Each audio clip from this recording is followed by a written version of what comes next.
But I could not stop thinking about Tony K. Bambara. I could not stop thinking about. I was like, oh, if only she could read this book. I'm sure, Yeah, that would have meeting Tony K. Bambara. So one of the novels that early on shaped me in terms of thinking about this book, and it's a very different version of the sort of looking at the Atlanta child murders, but is These Bones Are Not My Child. The Atlanta child murders is like the central horror in my life, and when I was sort of thinking about wanting to write a story about fear, right, and just that's what led me to sort of Matthew Strong, and because I was like, what is, there's like horror movies, and there's like, things that scare you that are not real, and then, but for me personally, and I was really into horror movies when I was a kid, so I was like getting scared all the time, but there was nothing as frightening than, so it's like 79, 80, so I was like maybe 7 or 8, was the Atlanta child murders, because it was that moment where I was like, wow, like you could be killed because you were black, like. As a kid, I was like, wait, there's like someone, this is what they thought was, there was this like Ku Klux Klan was, trying to start a race war, and these kids who disappeared and their bodies were found, it was like 22 or something. People believed that it was actually racially motivated, and that fear, I mean, I was all the way in New York, but something my mom told me, which is really funny, I don't know, it's relatively recently, she was like, oh yeah, when my dad mentioned like going to school like Morehouse, Atlanta, she's like, so you were like, no, never go to Atlanta. So I don't remember that, but it's sort of funny the way in which, these experiences haunt, sort of the haunting of black communities, that I'm not sure if the sort of rest of the broader nation is aware, but I've met, sort of through this tour, people who said that too. But they were like, yeah, where everybody's like, yeah, no, that also, in fact, I had a driver take me, which I'm very fortunate, take me from Richmond to Martinsville, and this turns out this brother's from Brownsville. He's 48, he's a year younger than me, grew up in Brownsville, Brooklyn. And like when I brought it, he's like, yeah, no, I remember that. He's like, yeah, that was so horrifying. And yet, until this novel and talking about it, not many other people brought it up to me unless I sort of brought this up. And so it's, it's something that was really important to me, and thinking about intergenerational, how this sort of this experience has shaped a generation, and then it's the return of that, and this question, so this sort of question that I don't know, sort of those who sort of have children, like, do we allow that to prevent us from like exposing our kids to Alabama? And so I was asked to write an essay about my experience taking my daughter, who's 15, who was born when I started this novel, like that October. So like as this novel is 15, she's 15. The story, this essay I wrote was like, why I was afraid to take my daughter to Alabama. Really long title. And because a lot of it was this. So I took her this summer. We went down to search out these locations that were going to be in the novel, and I wanted to take photos of them to put together a little mini documentary about sort of my experience of going out, looking for some of the slaveholders and the places. And something I sort of had been wanting to do for a long time. Pandemic hit, and so now was the opportunity to. And I was really afraid. I was like, really, should I bring her with me? Traveling around the back roads of Alabama. And one of the things that happened, which I think was really telling, is I went and took my, before that was June, I took one of my mentors out, John Higginson, who retired from UMass and was one of my mentors, and I gave him a copy of the manuscript. I was like, I want to give him that, and this other book I published, and took him to lunch. And I told him about this trip, and he said to me, Ousmane, be careful going to Alabama. And I was like, and he said it again. He's like, yeah, I know, but be careful going to Alabama, And John grew up in Chicago, you know what I mean? And so, this is what I don't know if people in the nation are aware, like that, black people are, and particularly from the North, still have that sense, like, and so as I'm thinking about, had this trip planned and bringing Imani, like, I was like, yeah, is this a good decision? Ultimately, it was absolutely the right decision. Walking around looking at plantation homes. She was my videographer. So she's like, Dad, don't hold. I'm like, hold it. She's like, Dad, trust me. Dad, I got this. Like you don't know nothing about video. Right? all I do is, and so Imani, so we went around, we looked for these places on the map that, a lot of which have changed a lot. People aren't aware that Birmingham was actually, going back to the historic fiction part, was actually not created until like 1870. So it was a legion, and it really was an experience of seeing these like signs of the old place before it became Birmingham, like really sort of chasing the ghosts of these slaveholders. We went to some graves, these cemeteries to find where this one prominent slaveholder who, I used composite. I was not trying to, blow up any families, because people are still, Alabama, like, the families are still very much in politics and around, and I had no desire to like call anyone out or anything like that. And so my characters are composites, not real, but the history is real and the character real. But what was really interesting is that in the novel, the cemetery as a site is really important. But what it turns out is that the cemetery I was searching for actually got moved because they built like this highway, Bessemer Highway.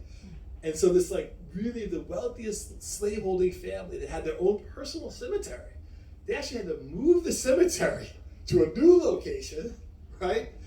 Which is now on the side of this, like, it's like it's not a highway, like a north highway, it's like a main throughway.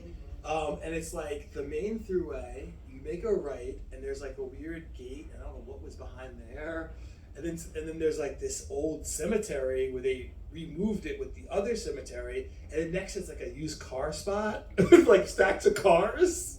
Like, so cars drive by, you're sort of standing in this cemetery, looking, so I was actually searching for the actual gravestones, and it was, I never actually found them because Imani was too freaked out. It was like open. It was really freaky, and so we never did find this one particular slaveholder's grave site. But I got lots of footage, and we did find some great sites for all of it. So yeah, history is really important, and I think that we need to find a way back and start there, because in the county, Jefferson County, even though it wasn't a prominent slaveholding county, like that history's been erased from that county. There's almost no markers even acknowledging it. Instead, it's like civil rights movement celebration, so lots of it's to that, and there's almost been an erasure of the reality that slavery did exist, even though it wasn't prominent there.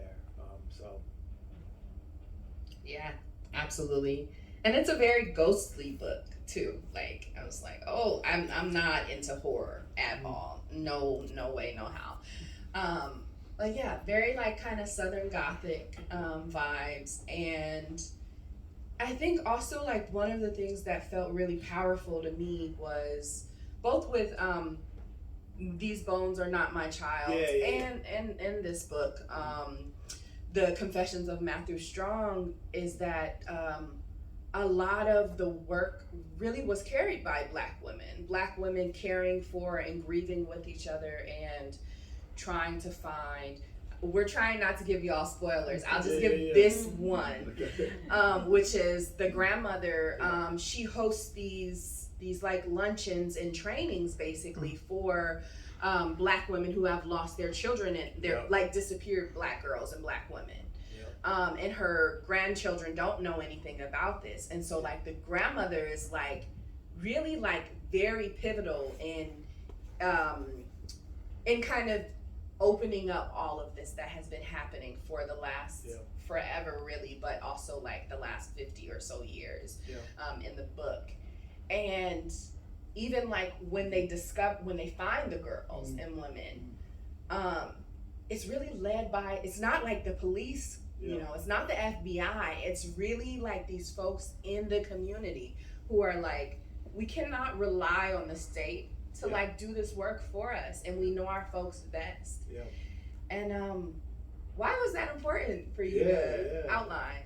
Well, so several reasons. I mean, one, Tony K. Bambar's novel, which is it's a very Toni Morrison worked very hard to actually, because Tony K. passed away, and Toni Morrison as the editor, she is left with the task of actually bringing it to life. So really like allowing it to get published.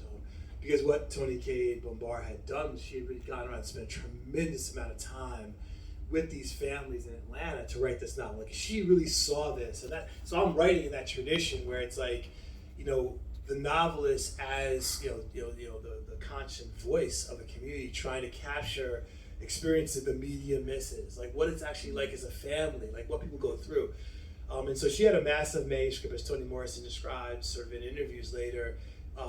It was tough for her because of the fact that she really wanted to capture all the dynamics and switching perspectives of the sort of family. So it wasn't, so I say that because my novel, this is actually a novel about Black families, a Black community coming together when there's an existential threat.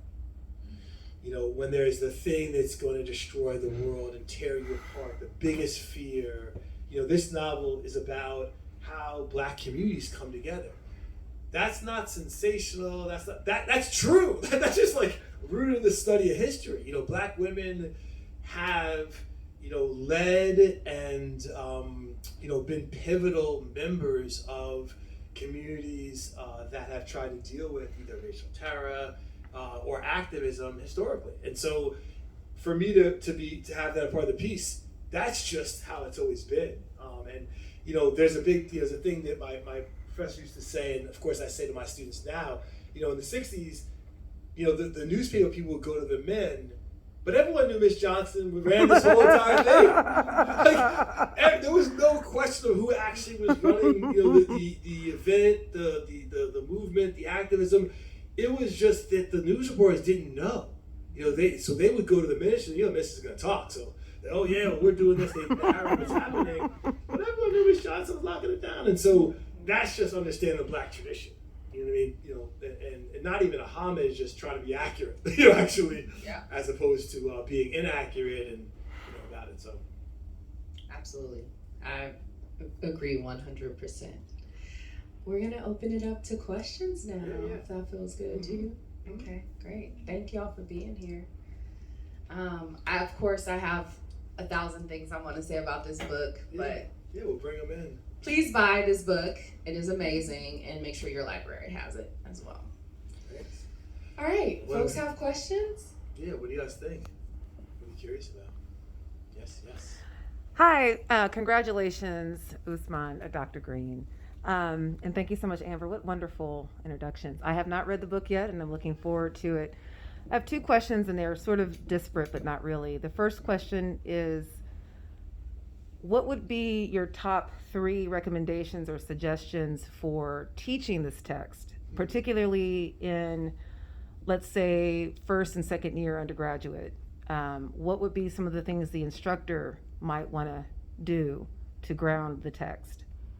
And then the second question has to do with how would you contextualize this text for an international audience, particularly now that we have this, as they say, this reckoning that's taking place. I'm just going to repeat the questions just so the audience can hear from Zoom or video, whatever it's called. Zoom world. So I think the questions are, the first question is, what are like 3 foundational texts that folks should read, especially for first and secondary school teaching? Or just teaching methods. Teaching methods. For undergraduate students. Okay. So what kinds of things, practical things, could the instructor have students do, especially now that we're in this sort of massive amnesia, and I'm speaking as a teacher, so whatever you might recommend. And I just want to make sure that so you mean if they were to teach this, like how they would, okay, that's good. Yeah, that's what I thought. I just want to make sure. So there's a few ways I think that a course on African-American literature that wanted to bring it up to the contemporary moment, I think this would be like the last book that I would teach in a series of works that looked at, either Black activism or one that attempted to look, I teach a course on violence and African-American social political movements. And so in my course, I would teach this, towards the end because it's contemporary work. But, as, Professor Kevin Kwashi pointed out when I was brilliant Professor Kwashi and Brown, because there's a lot of intertextuality in the book, I think that instructors would find a reward in that sense. In other words, you see the Harriet Jacobs quotes. You see, if you're teaching African American literature, and you're teaching, you see these texts that would make students curious, or that they've read previously. There's Baldwin quotes. There's, there are works that are in there, and they're woven in, that I believe a person would find value in sort of in the classroom.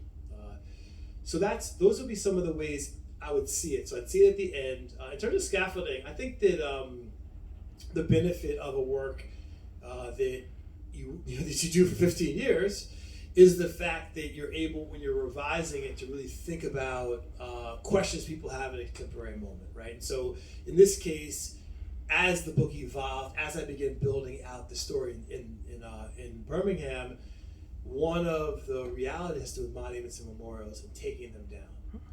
And so many college campuses have gone through this, secondary schools, and in the novel, becomes a major part of the motivation of Devon and what his little Black Student Union and Black Student Group is trying to do, and their activism. And so I think for a teacher, an essay, for example, if you weren't in a place that had a controversy like that, reading about Charlottesville obviously is the one that made it famous, but reading about, right now in Massachusetts, there's a commission that's established to change the flag because there's a racist image, with this, sort of colonial person with a actual machete or a sword over the head of indigenous people, which no one noticed.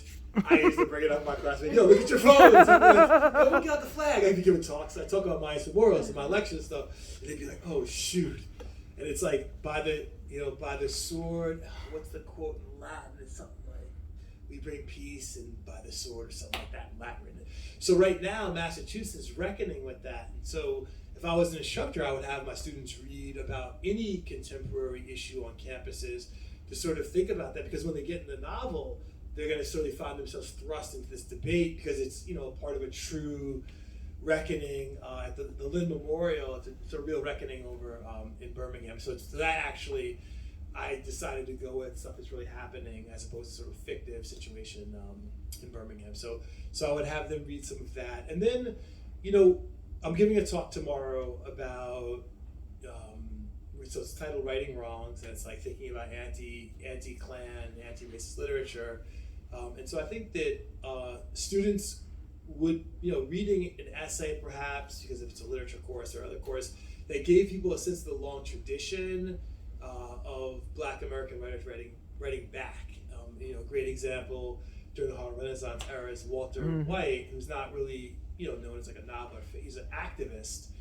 I investigate lynching, which is he goes undercover into the Deep South. He's really light skinned, he has blonde hair, blue eyes, and he's able to go and track down these lynchings and interview these people. They think he's white, and so he writes a novel called Fire in the Flint. And so there is a long tradition of Black American writers that are engaging in racial violence and the Klan and things. And so I think that, again, sort of scaffolding with other writings, James Baldwin's, gosh, I'm such a teacher, y'all. It's like one question. I'm like 25 minutes later. Any of all that, come email me. I'll send you my own syllabus. Listen to these books. Sorry, the bibliography.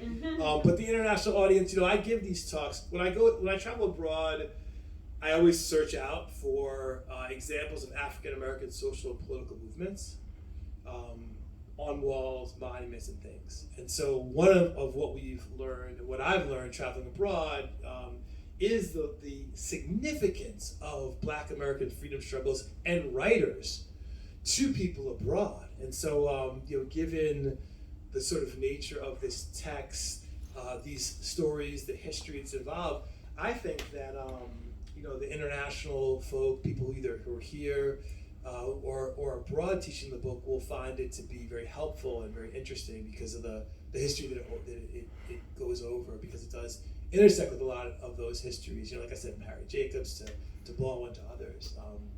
So yeah, thank you. That's a really good question. Actually, it made me think more okay, I need to write down these texts because tomorrow someone's going to ask me that, and so I need to make sure I have them, so I'm not wandering like I am now. So yeah, other thoughts, reflections? Yeah. Congrats first and foremost. Thank you. I wonder if you could talk about the genre a little bit. You touched on it a bit, but what historical fiction as a genre, what has it offered you? What do you feel like the benefits are, the limitations maybe?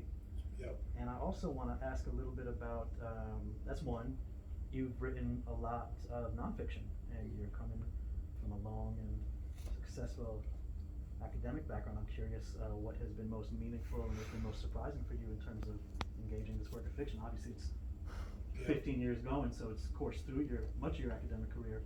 But what's been most meaningful and what's been most surprising for you in the process of fiction? Do you want to repeat that? I'll try. I'm like, Those are two really good questions. The first one was about the genre Yes. itself, benefits and limitations. Mm-hmm. Yep. The first one is about the genre, historical fiction, the benefits and limitations that you may have experienced with that. And then the second one, More about the shift towards fiction after coming from an academic writing background, and what's been meaningful about it, what's been surprising maybe. So it's sort of like influences of and thinking about the intersections of writing nonfiction, historical work, and fiction writing. So I talk about I'll start with that question. So for me, writing historical work and writing fiction are the opposite. Okay. They're like the opposite process for me. So when I'm working on the history books, and I've been fortunate and I have a book that I just finished that I turned into my editor in September. Yay. Thank you. It was sister book to my first book. It looks at Black Americans who decided to join the colonization movement and to go to Liberia, and so it looks at that and looks at Liberia's history and sort of the emergence of that. I am in a situation as a sort of scholar I'm given these pieces of information, a letter, and I'm left with the task of providing coherence for all of you, right? We don't, most people, unless you're super into history, particularly local history, because some people who are into local history or retired and really get into history, really don't have the opportunity to go to archives and to go to digital archives and to sort of look at this pile of information and then attempt to make coherence. So I am sort of professionally and a part of my moral imperative to bring back the lives of Black people, is to come out of that archive and be like, all right, I looked through the 20 boxes. This is what you should read. It's only 300 pages, not 12,000 documents, etc. And so for me, the challenge is making choices about what stories I tell in the historical work, and how I create the illusion in some sense of coherence, because our lives are not if you go into any of our rooms, you open our desk drawer or glove compartment, right? And you see the things that are in there, in my case. Maybe I'm just talking myself. There'd be a lot of information, a lot of content, but someone else has to come and explain where I was, why I was, what was the value, what I was doing, and when I was reading that book that's on the floor that I can't find, or that article I'm trying to teach that it's up my car. And so that's what the historian does. And so that process is really one of bringing things together. But there is a tremendous amount of creativity in that. And that's a big myth. I mean, writing in the humanities or science is very creative. I mean, you really have to engage your mind in certain sorts of ways. On the other hand, when I'm writing fiction, that process is really one of emergence. So I see my stories pretty much beginning to end, like whole cloth. But it's almost like a dream. You wake up and you're like, things happened. I'm not exactly sure what it meant, what the ending was, but it was just sort of snippets of it. And so for me, I have to go within myself to figure out coherence. What is that voice? I hear voices, and why is this character so important? What exactly is happening? And that is a very internal process, a process of internal discovery, and no one can really help. I mean, people can ask me questions, and that's really helpful, but I don't know, I sort of know why I'm writing what I'm writing, but I'm not necessarily sure, where it's going to go, and that's what's exciting too. And so there is no, how do you do both? It is really authentically two opposite processes in some ways, but both tap into that creative side. I was a fiction writer first, my dream. I'm living the dream. Yeah. This is it today. Like the novel is born in the world, and people can buy it at retail. 4th grade. The story was, it's called My Worst Day Ever, and I sent it in. Young Authors and Illustrators Young Authors, Young Illustrators, and I was selected, and I went to this conference, and I met Judy Bloom, and she gave a session, and Alan Arkin gave a session on nonfiction, and I was in 4th grade, and I was like, yeah, this is what I love, and I grew up with a family of writers. My dad was a poet and wrote screenplays, and so I've always wanted to write fiction, and so writing nonfiction, sort of historical, was much more of sort of like my just not having the courage to just be a fiction writer. In all honesty, but I love it, and I'm really glad I did it. But anyway, so. Those are really long answers. What was the other question? Genre.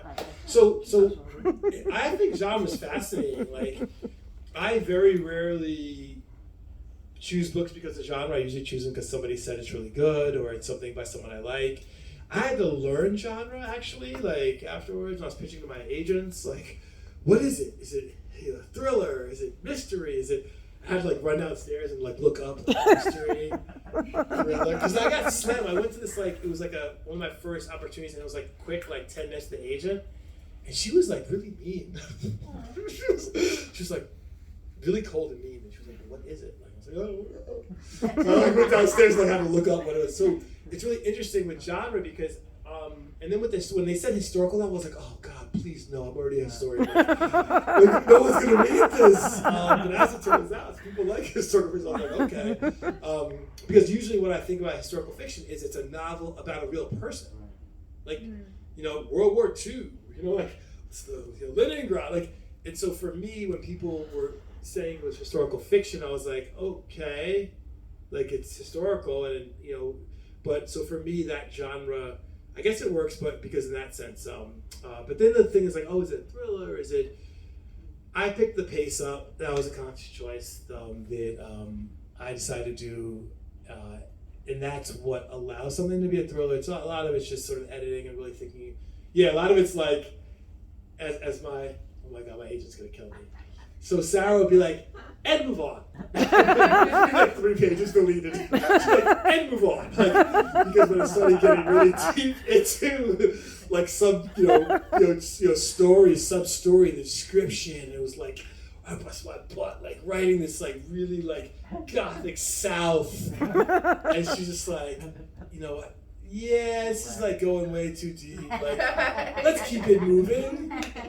That's sort of somewhat of the difference. Is this pace, and I tried to get it right because I did. And one of the reasons why I was really supportive of that was because I did want it to have a broader audience, and I had this dream that my brother would. I was like, I'm gonna write this so my brother will read it. That was the bar. I was like, this is gonna be so engaging that even my brother will read it. And okay, I might have shot a little too high. I gave it to him and he read, a portion. I was like, yeah, it's good. Let's talk about whatever. And he reads all the time, but just fiction is not a way he finds pleasure. He just doesn't. That's not something he enjoys. So I didn't get it that fast, but the pace is one that hopefully. People who find themselves sometimes getting, they want the sort of beauty of the landscape, and they want to really feel connected, and they like long historical backstories. Hopefully they'll still be satisfied with how much I give of that, but ultimately I do think that it does have a thrilling pace, but also it's sort of a trick because it is a lot of philosophy in there and a lot of history. And so, that's what I think about the sort of genre. It's interesting. I think it was reviewed in the New York Times, which is obviously the dream of any writer.